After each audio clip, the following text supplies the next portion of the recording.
Hola queridos amigos, bienvenidos a otro capítulo de Contracara aquí por TLV1, toda la verdad primero. Gracias a los que nos siguen en estos 11 años que lleva adelante TLV1, todo nuestro agradecimiento a los que nos siguen, nos difunden, nos acompañan semanalmente. Gracias, de verdad. Y mucho más nuestro agradecimiento a todos los que colaboran con TLV1. Ustedes saben que 11 años no fue fácil llevar adelante, esperamos seguir 11 años más, pero siempre tiene que ser con la colaboración de todos ustedes, que es lo que le da la impronta TLV1 para poder llevarle, como todos, como siempre decimos, toda la verdad. Estamos transmitiendo a través de nuestra página web, que es www.canaltelev1.com. Debajo de este programa, en las redes sociales en las cuales nos mantenemos en contacto. Y por supuesto, como siempre, ponemos este programa bajo la protección y advocación de la Virgen de Guadalupe.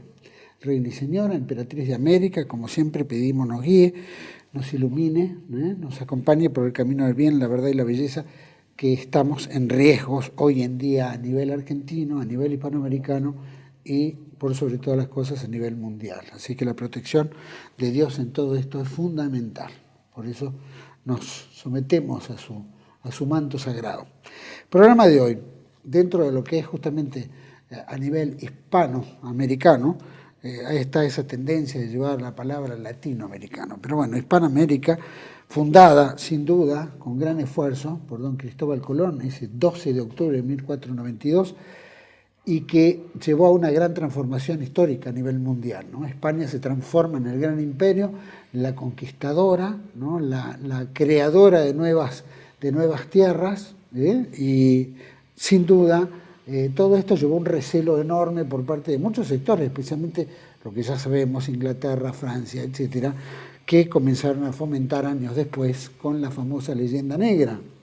Esa leyenda negra que después fue absorbida en nuestros sectores hispanoparlantes, España por sobre todo, Europa en general, y bueno, estamos sufriendo los coletazos que es renunciar a nuestra esencia histórica, nuestro ethos. Razón por la cual estamos justamente conversando con un gran amigo escritor, gran amigo de la casa sin duda, que publicó este libro, Hispanidad, escritos en defensa propia. Para mí es un gusto compartir el programa con licenciado en Historia de la Universidad de El Salvador, docente de la USAL y de Ciencias Políticas de la UCA. También pertenece a variadas organizaciones culturales, instituciones y academias. Es autor de trabajos como De Sudáfrica a la Patagonia, 1991, Misión Oxley de Faustis, 1845-1847, que fue durante las negociaciones sobre el bloqueo anglo-francés en Buenos Aires. En coautoría con Rodolfo Varese, también escribió Testimonios de Dignidad en memoria del cardenal Lucius Tepenac, y también El León de África en el 2020 y la seguridad del Buenos Aires criollo, que era de 1820 a 1840. Actualmente estaba trabajando en la vida del barón Holberg, pero también publicó este libro, que es justamente Defensoría de la Hispanidad. Para mí es un gusto compartir el programa con don Ignacio Braj. Gracias, Ignacio. Gracias, Juan Manuel, por invitarme. Como siempre, un gusto estar aquí. Gracias a vos por venir y, por supuesto, llevamos años de leyenda negra, hubo muchas publicaciones en defensa de España, pero parece que el martilleo permanente, ¿no es cierto?, de los grandes centros de poder mediáticos, culturales del progresismo de hoy, lleva, ¿no es cierto?, a denostar esa gran obra que hizo España en América, ¿no? Sin duda, sin duda. Justamente el título, ¿cómo surge este libro? Por un poco para la audiencia. En realidad hay trabajos de investigación, pero es una recopilación de artículos míos, cartas de lectores, hasta un poema que nunca fue publicado en ningún lado, lo publico acá, sobre la defensa de la unidad de España. Sí. Desde el año 1988 hasta el 2022.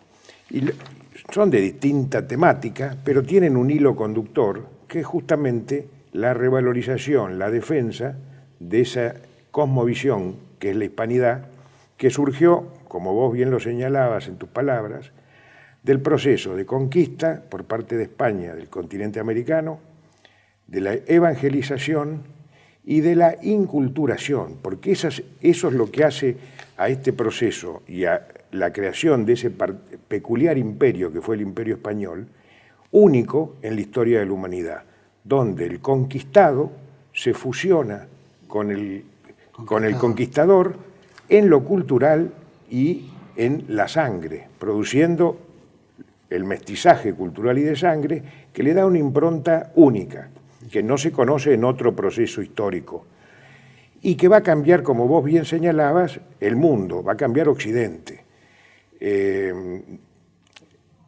A raíz de América va a recibir la tradición cristiana, la fe cristiana, la tradición grecolatina, y va a ser diferente, va a ser una nueva América. Pero Europa va a ser diferente, y el mundo en sí mismo va a ser diferente a partir de este hecho que se inicia, como lo señalaste, en 1492.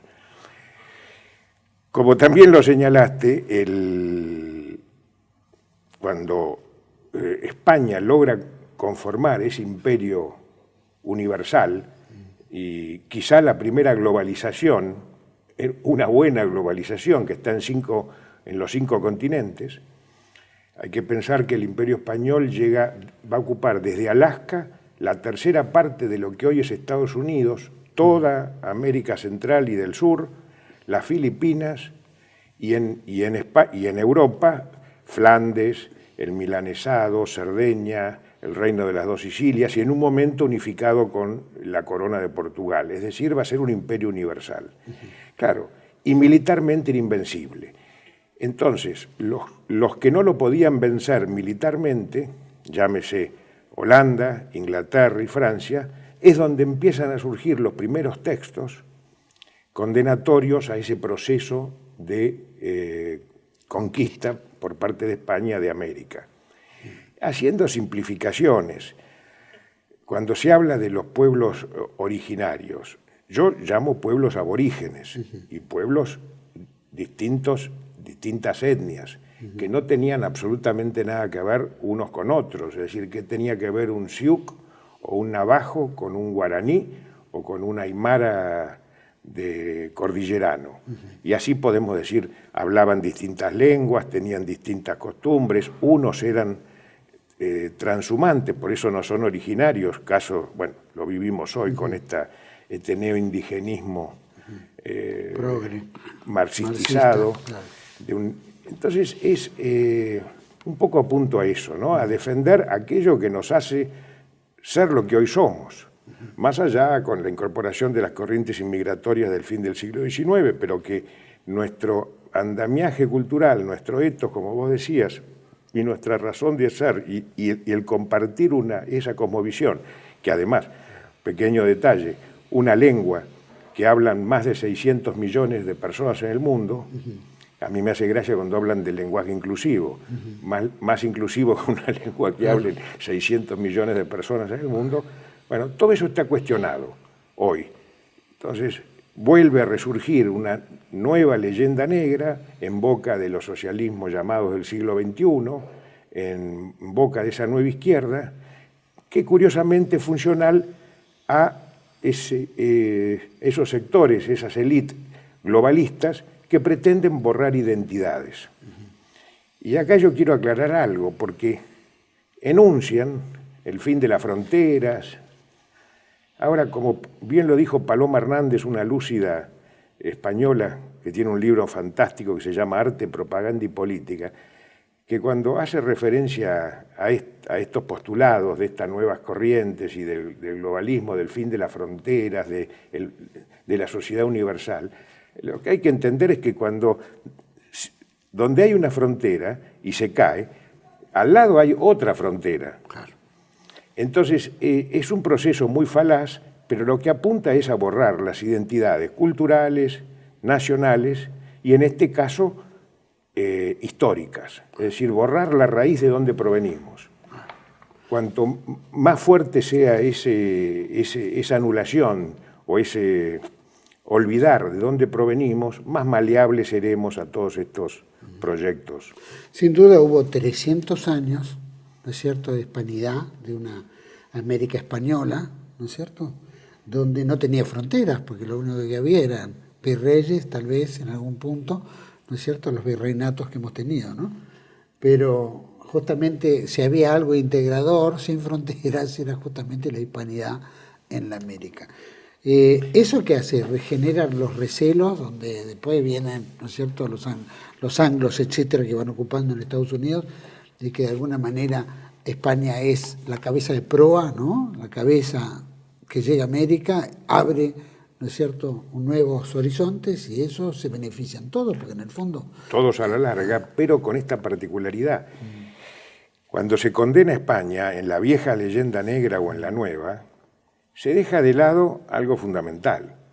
España, yo si tuviera que hacer un parangón salvando tiempo y lugar, lo compararía al Imperio Romano, en el cual el imperio conquista, bueno, España viene de Hispania, de la provincia romana de Hispania, donde esos conquistados pasan a ser súbditos, no esclavos.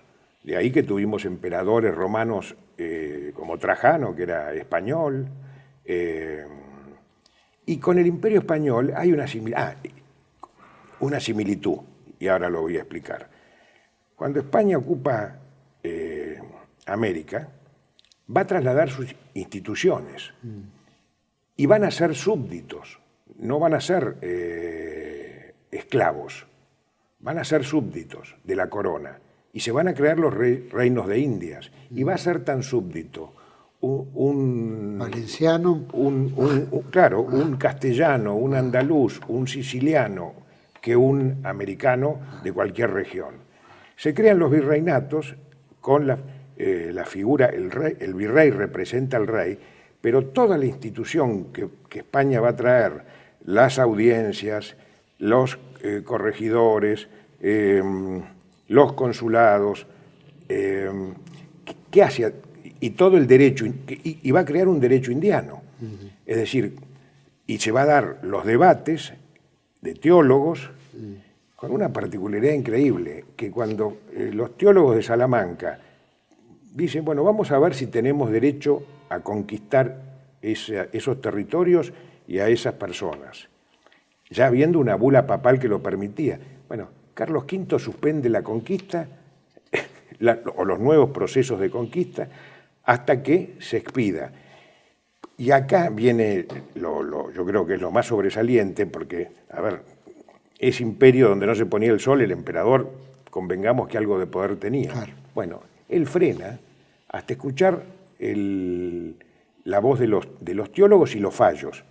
Y tenemos a Francisco de Vitoria, Montesinos, la Escuela de Salamanca, y se justifica la conquista en función de la evangelización, porque hay que entender que ese mundo de fin del siglo XV había dos religiones expansivas a nivel mundial, el Islam y el cristianismo. Y no hay que olvidar que España venía de la Reconquista en su propio territorio de 7 siglos. Entonces, el difundir la fe cristiana es uno de los objetivos de esta conquista, que se va a ver también, por eso digo que no es un imperio como puede ser, porque se confunde con mucha mala intención al proceso de la conquista de América por parte de España con el colonialismo del siglo XIX, que es un colonialismo netamente extractivo. En cambio, España es generativo.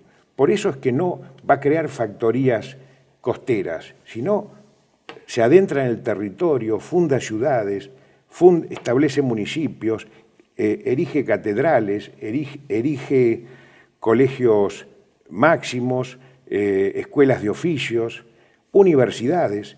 Al momento de que comienza el proceso de independencia hay 170 universidades en toda América. Y en Estados Unidos, cuando se crea, creo que es Harvard, puedo equivocarme, pero creo que es Harvard, es la primera. 100 años después, ya en América hispana había 35 universidades. Es decir, eso marca un poco el espíritu. Y ni hablar del rol que cumplen las órdenes religiosas, dominicos, agustinos, mercedarios, franciscanos y jesuitas, que por eso digo, un proceso no de aculturización de las poblaciones indígenas, sino de inculturación. Terminan aprendiendo las lenguas quetzal o el quechua para poder evangelizar en su propia lengua, escriben los catecismos en latín, en español y en quechua o en otras lenguas para poder evangelizar. Y bueno, hasta surge una música barroca, propiamente el barroco y un estilo de arte como el barroco jesuítico, y la música en que se mezcla una quena con un violín. Es decir, eso es lo que marca la característica de este imperio, que es irrepetible en la historia de la humanidad. Hay, por supuesto, dentro de la leyenda es el robo, ¿no?, de las riquezas de América, llevadas a España, etcétera, etcétera, como si los ingleses no lo hubieran hecho, ¿no? Dominando los mares y comercializando. Obviamente, la idea de Inglaterra y todos era romper el mercantilismo español y que todo el mundo comercie con las colonias o con los virreinatos. Entendiendo que, bueno, que la política era esa. ¿Cómo puede robar España de América algo que le pertenece? ¿Cómo se explica eso al común? Sí, está clarísima tu pregunta y aseveración. Y eso viene aparejado también con la leyenda negra del genocidio. Eso también. Es decir, ¿cómo va a exterminar a las poblaciones que son naturalmente la mano de obra para la extracción de minerales que no había en todo el Imperio Español, ¿no? Había en México, había en el Alto Perú, oro, plata, pero en otros lugares donde se instala son desérticos, y eso no impide la estabilización del imperio y la evangelización. Y ahí tenemos las misiones jesuíticas, las misiones franciscanas, en lo que es hoy California, y acá quiero decirte algo que te va a divertir. El 12 de octubre del año pasado, en Estados Unidos, a partir del 2020, en 130 municipios o ciudades, se dejó de celebrar el 12 de octubre, el Columbus Day, como dicen. Y en San Antonio, ciudad de California, lo entrevistaban al entrenador de los San Antonio Spurs, del equipo de básquet donde jugó Ginóbili, que era un serbio, y decía que no había nada que festejar ese 12 de octubre porque era el día donde se celebraba un genocidio. Y yo decía, pero esto da ya la estupidez y el cinismo da para todo, porque del equipo se llamaba San Antonio, porque era una misión franciscana, en la ciudad de San Antonio, fundada por los franciscanos, y el que lo decía era un serbio que en los años 90 tienen que justificar una matanza de limpieza étnica en la guerra de Serbia contra Croacia y Bosnia. Entonces digo, claro, en este mundo de posverdad todo es posible y vale todo. Bueno, lo mismo que se hablaba, bien decías, en la eliminación de las etnias, que decían que en América había 16 millones de indios. No sé de dónde sacan ese cálculo, pero bueno, supongamos que así sea y que se eliminaron prácticamente todos. Según la leyenda negra, ¿no? Bueno, Entonces, ¿de dónde vienen estos descendientes que aparecen ahora? Bueno, o la creación de muchos, porque hay algunos que son toman porque se identifican, ¿no? Ahí está el tema de la percepción. Claro, me percibo. Yaguita o guaraní o siuc o mapuche o mujer. O mujer, exacto.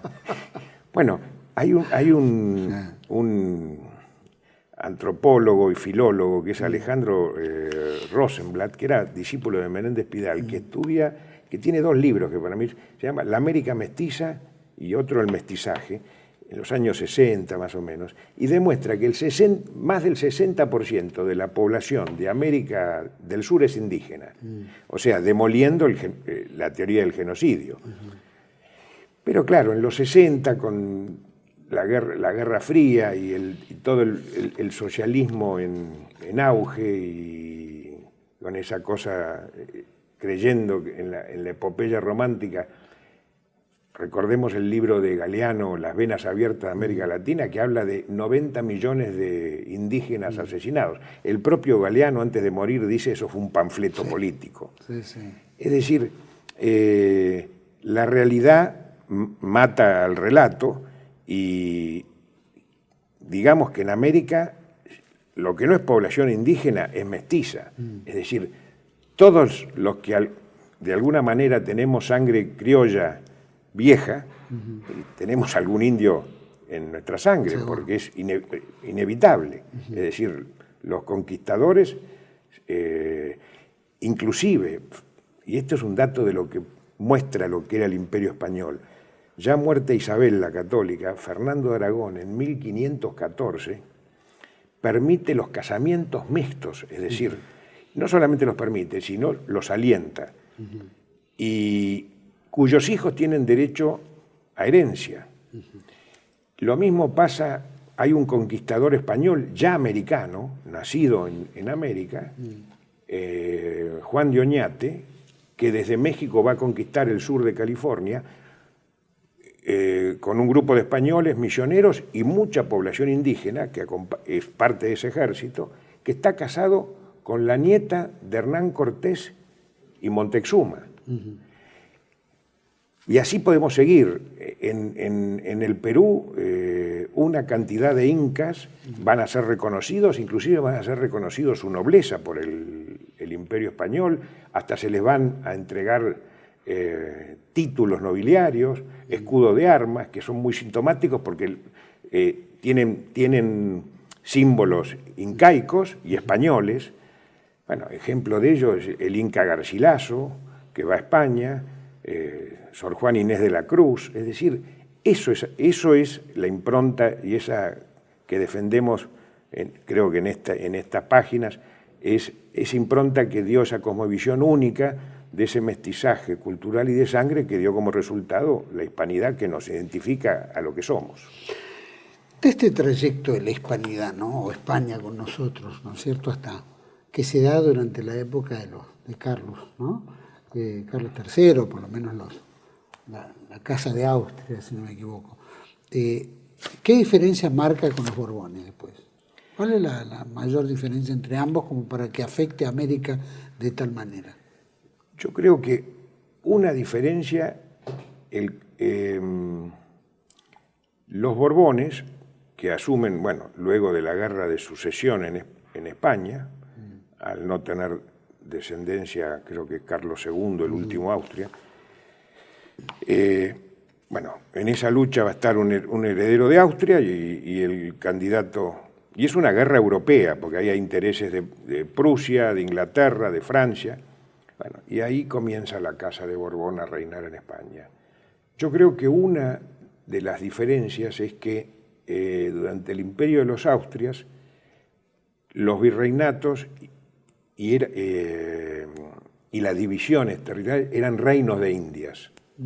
Acá pasa a ver con los Borbones un concepto más administrativo de metrópoli hacia los territorios de América, que no pasan a ser colonias, pero cambia donde hay una presencia aún mayor de los funcionarios peninsulares y pierden cierta autonomía las instituciones o autoridades que ya en América, después de casi 200 años, se habían establecido con un perfil propio. Y yo acá señalo algo, me parece que es interesante. Siempre cuando se habla del federalismo, siempre se toma que tomaron de Jefferson, de Estados Unidos. Yo creo que el federalismo en Hispanoamérica y en nuestro territorio justamente se tomó de aquel concepto de las gobernaciones, que estaban dentro de un virreinato, pero eran autónomas, tenían un poder de autonomía muy grande, y por eso los cabildos, había cabildos en Salta, en Córdoba, en Luján, en Buenos Aires, es decir, ese sentido creo que con los Borbones se va centralizando más. Hay un centralismo que marcan el cambio de los Austrias a los Borbones en favor de concentrar ese poder. Igual, creo que es con el duque de Aranda, que él ve, porque ya empieza la declinación de España como potencia mundial y empieza a surgir Francia e Inglaterra a nivel marítimo, y él ve que le va a ser difícil a España seguir manteniendo el imperio como hasta ese momento. Entonces, es un personaje que no me cae simpático porque es el que hace expulsar a los jesuitas de todo el imperio, pero tiene una idea que propone, que es crear virreinatos autónomos. En lo que eran los virreinatos, con un príncipe real español casado con una criolla o con una princesa inca o con una princesa azteca, una especie de Commonwealth español. Claro. A ver, hacer historia contrafáctica es una ucronía, pero digo, no sé qué hubiera pasado, porque la verdad, como vos lo señalaste, durante esos 300 años del Imperio Español en América, es un imperio en paz, no hay conflictos. Y el conflicto se va a dar justamente, bueno, cuando en España cae el poder del rey por la invasión napoleónica, pero durante 300 años, salvo muy pocas sublevaciones, la de Tupac Amaru, que es reprimida por los propios indígenas. Es decir, prácticamente es un remanso el imperio que tenía muy poca guarnición militar. No era necesaria tener una guarnición militar importante en ninguna parte del imperio. Y el imperio funcionaba, las instituciones funcionaban, entre los que hablamos de las universidades, colegios, caminos reales, hospitales, el protomedicato, que no había que revalidar los títulos en la metrópoli, sino que valían ahí, escuelas de artes, oficios, la imprenta. Es decir, era un imperio que, como decimos, sin duda que todo imperio busca una ganancia y los recursos y todo, pero a su vez la evangelización, la incorporación de esos miles de pueblos diferentes entre sí, que inclusive se mataban entre ellos porque hablaban distintas lenguas, bueno, se extiende el español como lengua común y pasa a tener pertenencia a ese imperio y sentido de pertenencia. Bueno, el famoso, no sé si es Apache o Comanche, que se odiaban entre ellos, es Jerónimo, que lleva Jerónimo porque fue bautizado en una misión franciscana, que después va a combatir contra la expansión anglosajona hacia el oeste, ¿no? Hacia el oeste. Sí, hay una escultura que hizo, lo había hecho Rocco Marsh, ¿no? Sí. Un amigo que hicieron justamente sureños a las armas y los caudillos, y que se mostraba una cantidad de grandes luchadores por la hispanidad. Vamos a hacer un pequeño corte. Me gustaría, por supuesto, en todo esto, vamos volviendo más para siglo XX, ¿no es cierto? Empieza cada vez más marcado, ¿no es cierto? Primero la afirmación, ¿no es cierto?, de la hispanidad en diferentes foros y en diferentes lugares, y después empieza todo un relato distinto de demolición, ya con un marxismo muy asentado, ¿no es cierto?, una izquierda progresista que viene con el nuevo relato. Pero eso lo vamos a hablar enseguida. Volvemos con Ignacio Brach sobre el tema de la hispanidad. Ya volvemos. Bienvenidos a CEPA, Centro de Estudios del Pensamiento Americano. Nuevo sitio web de cursos de formación en política, filosofía, historia, literatura, geopolítica, religión, psicología y más. Cursos de formación que reflejan el verdadero pensamiento americano. Lo invitamos a elegir el curso de su agrado ingresando en www.cepa.la.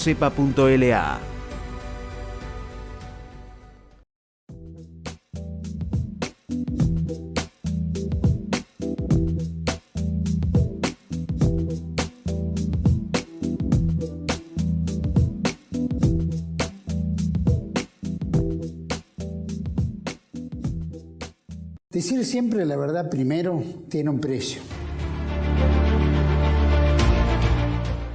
Dependemos de tu ayuda.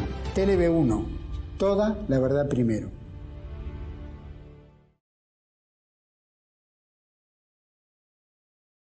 Bueno, estamos de vuelta en este segundo bloque con Ignacio Brach y había quedado, Ignacio, un poco en en el tema del bloque anterior, ¿no? Que empezamos, bueno, la historia podemos sumergirnos y estar horas, ¿no es cierto?, reafirmando las grandes virtudes de España sobre América, ¿no? Pero estamos más en una época donde este progresismo, nuevo relato, etcétera, va demoliendo todo eso. Entonces, estamos hablando en pleno siglo XX, donde algunos países reafirman su esquema, ¿no es cierto?, hispánico de alguna manera, su fidelidad a España, se declaran los 12 de octubre en muchos de los países, ¿no es cierto?, como fecha de la raza en un momento, ¿no?, y en otros de la hispanidad, en fin. ¿Quiénes son los que van reivindicando un poco el tema hispánico? Bueno, yo creo que producidas las independencias, el tramo siguiente y más inmediato es una condena a España, porque es justificar el proceso de independencia, entonces hay una condena a España de las élites criollas, pero eso después con el tiempo va a ir variando. Inclusive, déjame poner un ejemplo, Francisco de Miranda, si hay alguien que llaman el precursor de la independencia, cuando crea ese modelo que él quiere crear, que es una gran unión de países americanos, donde cada virreinato pase a ser una provincia de ese gran nuevo estado, sí. ¿Cómo la llama? La Gran Colombia. Y a su colección de manuscritos, que son como 60 volúmenes, la denomina la Colombeia. Es decir, a partir de 1810-11, que comienza el proceso de independencia, hay una ruptura política con España, sin duda.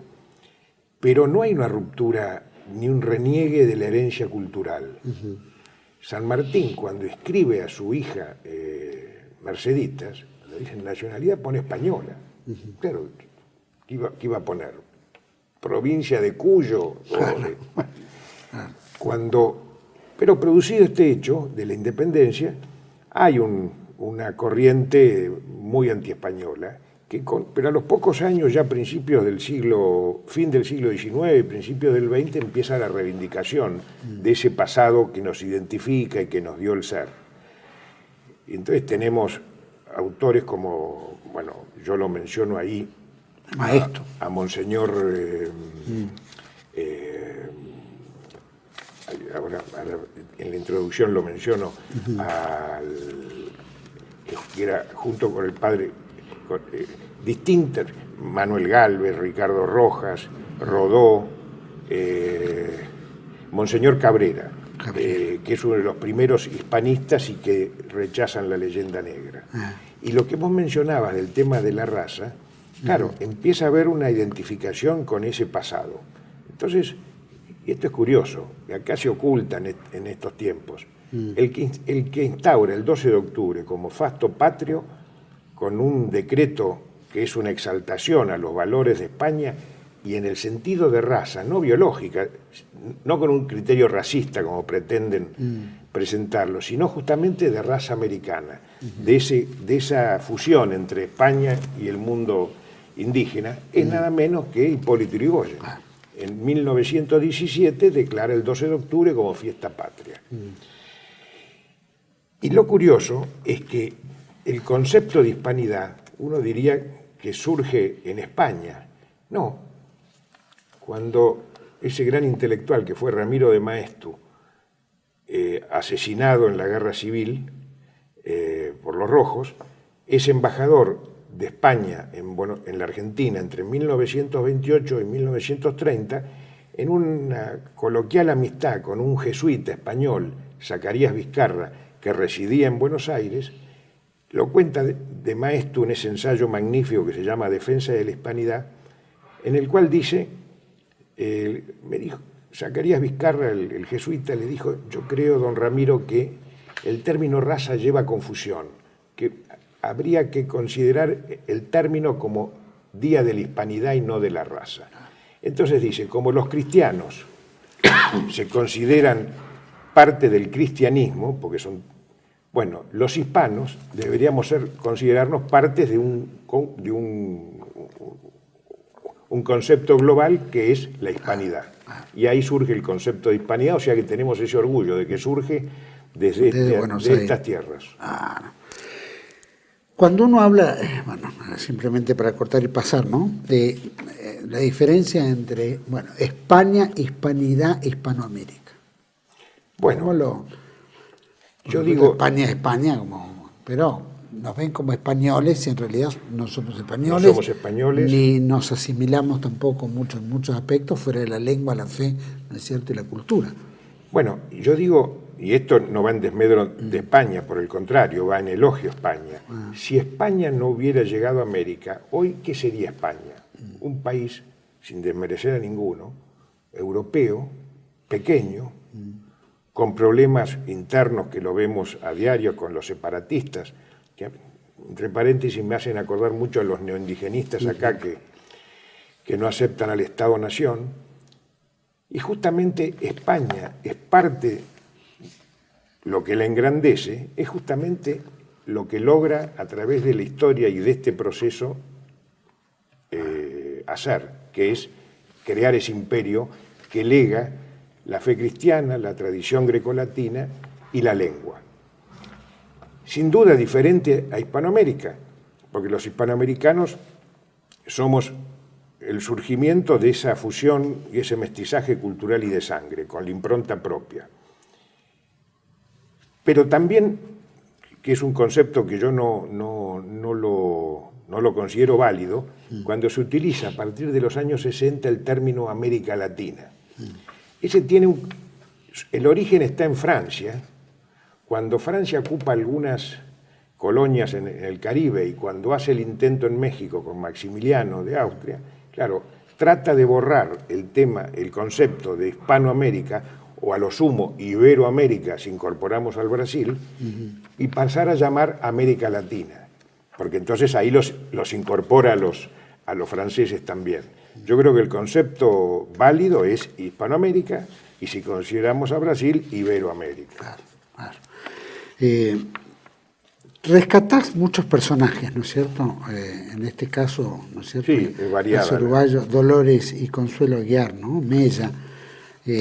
Y también, por supuesto, el fundador de una bandera que fue la que representó la hispanidad, ¿no es cierto? Creo que en 1932, ¿no? ¿Cómo surgen estos dos personajes y el creador de esa bandera, ¿no? Cuando yo hablo en el artículo, quizá plagiándolo a De Maeztu, con osadía, al decir hispanidad escritos en defensa propia, sí, es rescatar justamente eso, nuestros orígenes. Y esta bandera de la hispanidad, sobre todo lo rescato porque vemos que actualmente empiezan a surgir banderas, la huipala, como la bandera de los pueblos originarios, sí. Cuando ningún pueblo originario tenía bandera, porque no era una tradición indígena. Es hecha en 1948 de un tapiz aymara y unas piezas de cerámica muy lindas. Inclusive hay dos ángeles arcabuceros de la Escuela de Lima que tienen el manto ese multicolor, cuadriculado. En el 1948, en un congreso de historiadores, antropólogos, etcétera, que estudian las culturas precolombinas, encuentran este tapiz y estas cerámicas. Y en el 78 se crea esta bandera. Y, siguiendo para adelante, Evo Morales la designa como bandera, es cobandera oficial con la bandera de Bolivia. Y pasa a ser, en estas corrientes que vemos ahora de neoindigenistas, como la bandera de los pueblos originarios, que sirve tanto en España, yo la he visto flamear, en aquellos que atacan al concepto del Estado español, o en Estados Unidos, o la vemos en nuestros territorios, etc. O aparece la bandera mapuche, la Huenofoye, que es una bandera del año 2002, donde fue un concurso de proyectos para elegir una, y eligieron esta, que sí, tiene símbolos mapuches, pero no era una bandera que usaban los mapuches. Bueno, entonces por eso quise rescatar esta bandera, que es tan contemporánea como esta que acabo de mencionar, pero es anterior. Cuando se crea, la séptima conferencia iberoamericana, que se realizaba en Montevideo, Juana de Ibarburu, la poetisa de América, como se la designó en su momento, propone la creación de un símbolo que sea un emblema de la hispanidad. Y se presentan distintos proyectos, y el que es adoptado es uno presentado por un oficial uruguayo, Ángel Camblor, que había hecho la Escuela Superior de Guerra en España, y en 1932 se aprueba y tiene, bueno, la característica de que tiene 3 cruces en un paño de fondo blanco, símbolo de pureza, tiene las 3 cruces moradas por Castilla y León, y las 3 carabelas, y de la cruz mayor central un sol inca, el Inti, la deidad que está surgiendo. Es decir, el mensaje es la fusión, el mestizaje y la cultura. Y esa bandera es izada el 12 de octubre de 1932 en la inauguración de la Conferencia Hispanoamericana en Montevideo. Y después izada en todas las ciudades de América, incluida Buenos Aires, se hacen sellos postales. Después, como todo, es dejada de lado. A raíz de eso, y volviendo a tu pregunta, por eso la rescato, y rescato a esas 2 mártires uruguayas, que son Dolores y Consuelo Aguiar Mella Díaz. Aguiar Mella Díaz era un español que se casa con una criolla uruguaya, Díaz, en Montevideo. Van a residir a España después. Él se traslada a España por un tema de abogado, le fracasan los negocios en Montevideo, vuelve a España y tienen más hijos. Pero el hermano de estas 2 mujeres, llegado 1936, cuando comienza la Guerra Civil Española, era el vicecónsul del gobierno uruguayo. Y acá vale la pena decir que el gobierno uruguayo es el primer gobierno hispanoamericano que reconoce a la República Española. A pesar de eso, cuando estalla la Guerra Civil y comienza la persecución religiosa en Madrid, por ejemplo, que queda en manos republicanas y donde las milicias anarquistas, socialistas y comunistas están desatadas, la persecución religiosa, los asesinatos, las checas y todo, las legaciones americanas tienen un rol fundamental y salvan muchas vidas. La Argentina entre ellas, y la uruguaya también. Estas 2 jóvenes, que tenían 32 y 28 años, estaban muy vinculadas a la orden de las Escolapias. Entonces, cuando son perseguidas las monjas, ellas se encargan de esconderlas en casas familiares, hasta que, y hay una teoría que no es absurda, un grupo de milicianos comunistas de Aragón, que respondían a Dolores Ibarburu, y esto lo señala José Javier Esparza en un libro, El terror rojo, las secuestran y luego de ser vejadas son asesinadas. Esto implica que el Uruguay rompa relaciones con el gobierno de la República y que todos los refugiados que estaban en la delegación uruguaya pasen a la delegación argentina, y acá vale mencionar un acto realmente que nos orgullece como argentinos, que dos buques de la Armada Argentina, creo que es el 25 de mayo en Tucumán, salvan 1.500 vidas llevando desde el puerto de Alicante, bueno, la Argentina en ese momento era un país que se respetaba, a Italia, a Francia y a Portugal salvan muchas vidas. Bueno, estas 2 víctimas y mártires son beatificadas por Juan Pablo II, y hoy sus restos se encuentran en la Catedral de Montevideo, en una urna con el título de mártires y cubiertas por la bandera uruguaya. Son las primeras 2 beatas uruguayas. Y también lo menciono, que vos me mencionabas a Valdivieso. Claro, que es el primer santo argentino. Yo creo que... Héctor Valdivieso Sáez. Exactamente, que es nacido en Buenos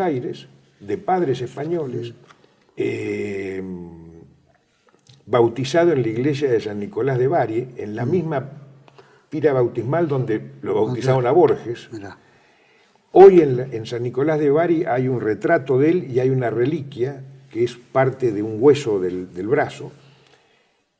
Sus padres se van a España con él y sus hermanos, y él tiene la vocación religiosa y con los hermanos se convierte en hermano lasallista. Y va como educador a Asturias. Cuando se produce en el 34 la revolución, que la idea es tomar el poder mediante la revolución socialista y comunista en España, fracasa en todos lados menos en Asturias, y esto tampoco se dice, contra el gobierno de la República. En Asturias, en un mes permanece este gobierno, y allí tanto Héctor Valdivieso como 8 hermanos lasallistas y un padre pasionista son fusilados. Cuando la revolución fracasa, sus cuerpos son recuperados de la fosa común, y con los años son considerados los mártires de Turón, que es la localidad donde los asesinan. Y Juan Pablo II primero lo beatifica y luego lo canoniza, y es el primer santo argentino. Creo desconocido por la gran... Sí, nadie sabe ni tiene absolutamente nada. Inclusive lo consultaste hasta con sacerdotes que no tienen la menor idea que existe. Absolutamente. Y yo creo que eso no es casualidad. No, porque justamente combatió contra la República, ¿no? Bueno, entendemos que el relato que se viene dando hace rato, obviamente, fue modificando un montón de cuestiones, ¿no? No solo nos está pasando a nosotros, está pasando a varios países, ¿no? Vemos esto del chavismo en Venezuela, acá con el kirchnerismo, la social, ¿no es cierto?, democracia, y ¿no es cierto?, el progresismo marxista o socialista que invade América, que también trata de mutilar definitivamente lo que es el sentido español, la hispanidad, etcétera, ¿no? Y lo vemos en Buenos Aires, ¿no? Tal cual con el tema de Colón, ¿no? Con el tema de Colón, cuando se remueve. Pero acá, lo de Colón es maravilloso porque muestra la falacia del relato. Se remueve el monumento a Colón por el gobierno del entonces presidente Cristina Kirchner, bajo la pasividad del gobierno de la ciudad, en ese momento Mauricio Macri, para reemplazarlo por el de Juana Zurduy, heroína de la independencia, que nadie niega su condición de heroína de la independencia. Pero acá déjame señalar algo que muestra la falacia del relato. Sin Colón, sin la existencia de Colón, Juana Zurduy no hubiera existido. Por lo tanto, no son antitéticos. ¿Por qué? ¿Quién era Juana Zurduy? Nacida en el Alto Perú, era una mestiza, hija de Azurduy, un español, un criollo de origen vasco, y un indígena. Casada con Padilla, un criollo, como lo llamaban, un español americano, era un criollo, nacido aquí. Entonces, ¿a qué voy? Sin Colón, Juana Zurduy no hubiera existido porque era mestiza, es decir, Juana Zurduy era el producto de esa confusión simbiosis entre España y el mundo indígena. O sea que, pero toda esta falacia funcionan a través de los medios de comunicación. Se cambió el Día de la Hispanidad del 12 de octubre por el Día del Respeto a la Diversidad Cultural, algo que nadie está... Siempre fue la diversidad cultural. No es lo mismo, es decir, sí, con características propias, no es lo mismo un bonaerense que un hombre de la Puna. O sea, son diversidades culturales, pero que integran un todo. Bueno, acá lo que pasa es que yo creo que los postulados de este neosocialismo del siglo XXI es buscar el conflicto donde no hay, buscar la división donde no existe. En Venezuela, Chávez, con anterioridad al cambio del nombre en la Argentina se cambia en el 2010. Chávez, un tiempito antes, lo llama al 12 de octubre Día de la Resistencia Indígena. Y Maduro cambia el escudo de Caracas, cosa que hasta ahora acá el escudo de Buenos Aires intentaron, pero no lo han podido cambiar. Es demasiado fuerte como para cambiarlo acá. Pero el de Caracas, claro. Y acá, para sintetizar, el escudo de Caracas, por cédula real, que es el escudo como el escudo de Lima, de Santiago de Chile, son todos de la época de sus fundaciones. El escudo de Caracas es, porque la ciudad es Santiago del León de Caracas, ese es el nombre oficial de la ciudad de Caracas. Sí. Y el escudo tenía, en su campo tenía un león, símbolo de España, y una concha del peregrino con la cruz de Santiago, es decir, por eso bajo la advocación del apóstol Santiago. Y un lema vinculado a la Santísima Virgen. Claro, se lo cambia por un escudo donde aparece Bolívar, un indígena y un negro, y una estrella roja. Es decir, borrar la hispanidad es también borrar el cristianismo, porque no se puede comprender la hispanidad sin el componente cristiano. Entonces, es borrar la cruz de Santiago, que es el cristianismo, y el legado hispánico, que es el león, en ese escudo. Es un símbolo, pero digo, es parte de toda una dialéctica del relato, y el ataque a la hispanidad no deja de ser, porque no se puede entender la hispanidad si no se entiende al cristianismo. Atacar a la hispanidad es el legado hispánico, es el legado cristiano, y sobre todo, a partir de la Reforma, el legado católico. Bueno, hay que agarrar cuántas banderas en el mundo que llevan la cruz, ¿no es cierto? Infinidad. Como Suiza y tanto. Y valores, y águilas imperiales. Y águilas imperiales, y bueno, lo mismo que los árabes del Islam llevan. El Islam, ¿no? Y los judíos. Los judíos con sus 7 brazos. Y la estrella de David. La estrella de David. ¿De dónde viene la estrella de David? Yo creo que es porque los judíos ni siquiera saben de dónde viene. La menorá y el candelabro, bueno, sí, pero la estrella yo creo que es la estrella, sí, del rey David, pero que lo identifica al rey David esa estrella. Entonces es un símbolo religioso y nadie se inmuta, como la bandera turca tiene la media luna en un mar de sangre, como está descripta, claro, y nadie se escandaliza, o la bandera suiza, o la bandera uruguaya de los 33 orientales que dice libertad o muerte. Sí. Bueno, nadie acusa esa bandera de incitar a la violencia. Es una bandera histórica, como son todas las banderas. Claro, los alemanes y Austria, ¿no? Que también lo tenemos, si no creo, en pantalla. Lo mismo los escudos heráldicos, los escudos obviamente que representan justamente la esencia de la historia de la ciudad. Bueno, el escudo de París, que yo lo pongo ahí como ejemplo, es un escudo, a ver, París es república desde 1789. Bueno, el escudo de París tiene 3 flores de lis, que es el símbolo de la monarquía francesa. O sea, a nadie se le ocurrió borrarlo. Pero acá quisieron borrar el escudo, la bandera que lleva el escudo que dio Juan de Garay al momento de fundarla, que es el águila con la cruz de Calatrava, con argumentos falaces como diciendo una cruz sangrante de Calatrava y un águila imperial que no represente el ecumenismo republicano. Es decir, cosas absurdas, pero que si no se les presenta batalla y resistencia, avanzan y hacen docencia. Entonces la gente cree que sí, que es un escudo casi genocida el que lleva la bandera de Buenos Aires. A ver si de Buenos Aires obviamente tenemos el escudo de Juan de Garay, ¿no? Exacto. Que es el águila con sus pichones. Con sus pichones. Pero también le vamos a pedir, director, que nos pongan los escudos de la ciudad de Buenos Aires, ¿no? Porque hemos pasado por diferentes, bueno, conviven. Actual escudo, en fin, había una. Porque está el del puerto también. Claro. Ahí, si le podemos, el actual estudio, lo que dice el actual estudio de la ciudad de Buenos Aires, que son, ¿no es cierto?, 2 carabelas, bueno, creo que es el anterior, no sé si lo tienen en pantalla. Bueno, claro. Bueno, ya estamos con este. Ese es un sello. Sí. Que es, a mi criterio, totalmente absurdo. Y no representa nada, no tiene carácter. En cambio, el anterior... Mirá, hasta el tercero, ¿cómo pusieron? Como si fueran rejas, ¿no? Como si fueran rejas.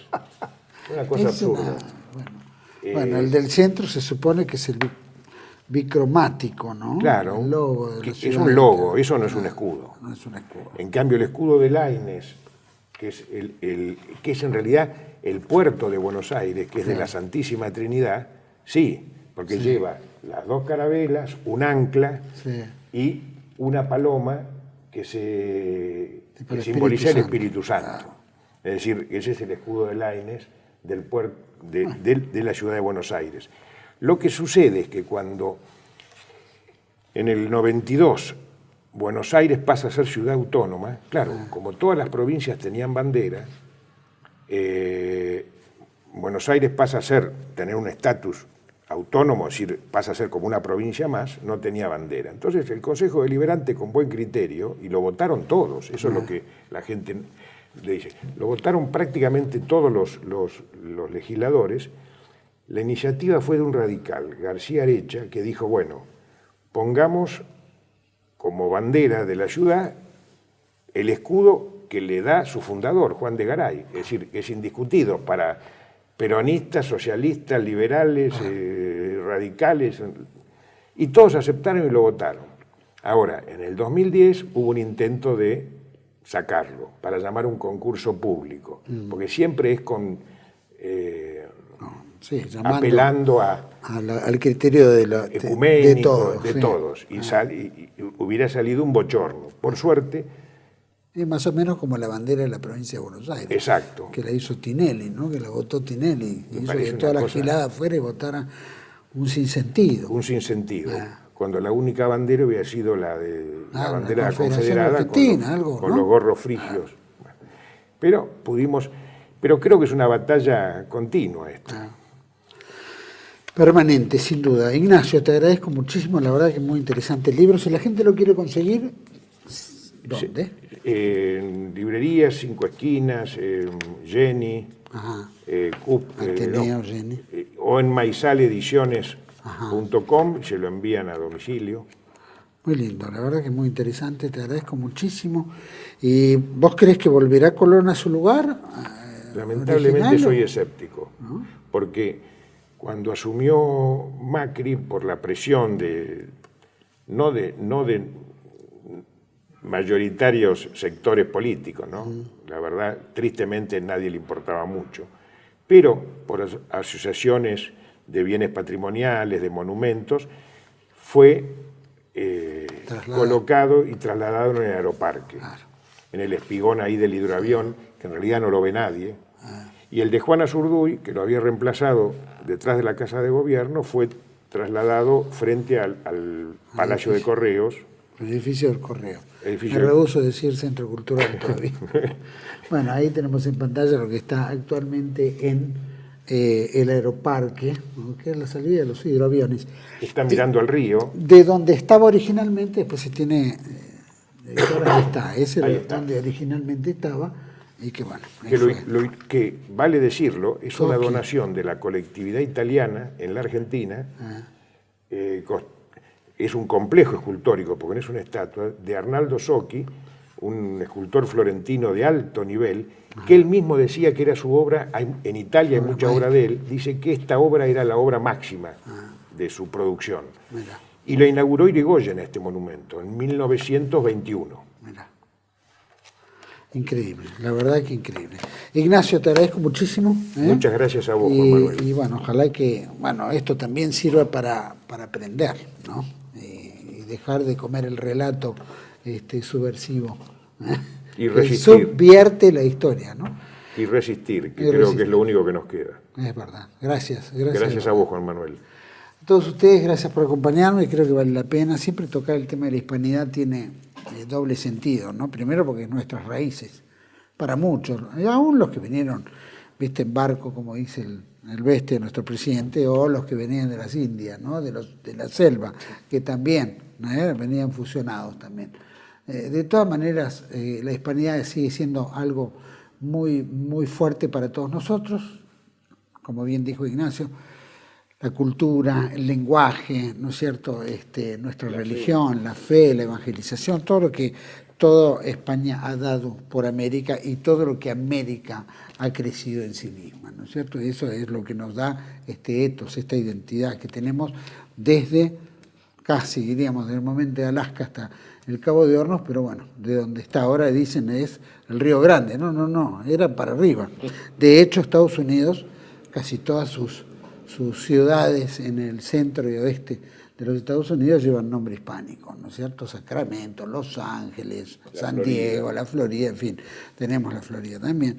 Así que bueno, Estados Unidos está ligado a esa hispanidad, aunque quieran renunciarla, ¿no es cierto? Y deben también su independencia a España, porque no hubieran tenido independencia si no hubiera habido la colaboración española en su propia. Le faltaba todo, le faltaba plata, le faltaba gente, le faltaba guerreros, caballos, etc. Así que si no fuera por España, Estados Unidos jamás se hubiera independizado.